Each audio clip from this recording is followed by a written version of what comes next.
আসসালামু আলাইকুম ওয়া রাহমাতুল্লাহি ওয়া বারাকাতুহু। যে এই বাংলাদেশে আমরা এখনই একজন খুনির নাম দিয়ে আবারও স্লোগান দেই, একজন খুনির নাম দিয়ে আবারও দেয়ালে লিখন হয়, একজন খুনির নাম দিয়ে আবারও দেশের বাইরে থেকে অনলাইনে শত শত মানুষ ভিডিও কনফারেন্সে যুক্ত হয়।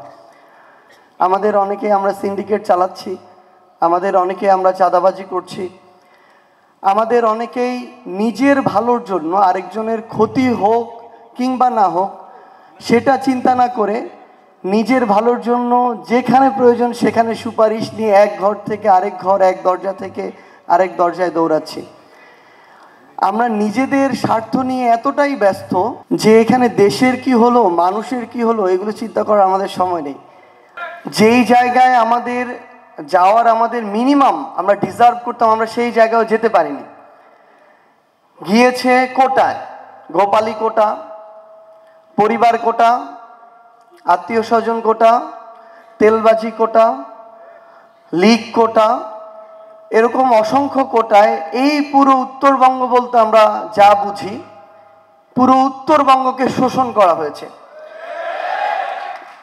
এই খুনি শেখ হাসিনা 15 সালের পরে শুরু করে ঢাকা থেকে তার বাড়ি অভিমুখী যে এক্সপ্রেসওয়ে বানিয়েছে সেটা নিয়ে আমাদের আপত্তি নেই, কিন্তু সেই খুনি হাসিনা ঢাকা থেকে উত্তরবঙ্গমুখী যে 4 লেনের রাস্তার কার্যক্রম আজকে থেকে 1 যুগ আগে শুরু করেছে সেটা এখন পর্যন্ত শেষ করে। তো আমরা উত্তরবঙ্গের মানুষ, এটা তো ছোট্ট একটা উদাহরণ। আজকে দক্ষিণের একটা পৌরসভা যে বাজেট পেয়েছে, উত্তরের একটা জেলা সে বাজেট পায়নি অর্থনৈতিক উন্নয়নে।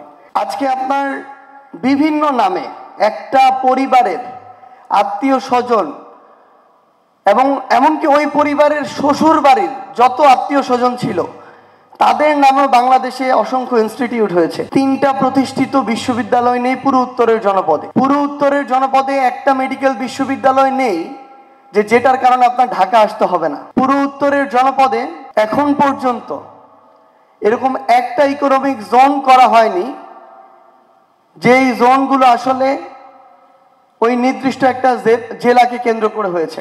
আমরা যেন আমাদের জায়গা থেকে নিজেরা নিজেদের প্রতিপক্ষ না হয়েও, আমার পুরো উত্তরের জনপদের নির্দিষ্ট একটা জায়গায় নির্দিষ্ট কোনো একটা প্রতিষ্ঠান পুরো উত্তরের জনপদের পরবর্তী সকল জেনারেশনকে প্রভাবিত করবে। সকলের ভাগ্যের চাকা কতটা প্রশস্ত হবে সেটা অনেকটা নিয়ন্ত্রণ করবে, কিংবা তার কর্মদক্ষতা, জীবন জীবিকার পট পরিবর্তন নিয়ন্ত্রণ করতে পারে। সেই জায়গা থেকে আমরা অন্তত যখন আমার এই উত্তর কিংবা চাপাই এই পার্সপেক্টিভ আসবে, আমরা যেন ব্যক্তিগত কিংবা ছোট্ট গোষ্ঠীগত স্বার্থগুলোকে উপেক্ষা করার মানসিকতা দেখাই। আল্লাহ যদি আমাদের সহায় থাকেন তাহলে অবশ্যই যেই বাংলাদেশের স্বপ্ন আমরা দেখি, যেই উত্তরের স্বপ্ন আমরা দেখি, সেটি আমরা প্রতিষ্ঠা করতে পারবো ইনশাআল্লাহ। আপনাদের সাথে আমাদের আবারও দেখা হবে, হয়তো খুনি, হয়তো কোনো ফ্যাসিস্ট, তাদের বিরুদ্ধের সংগ্রামের রাজপথে, অথবা বিজয়।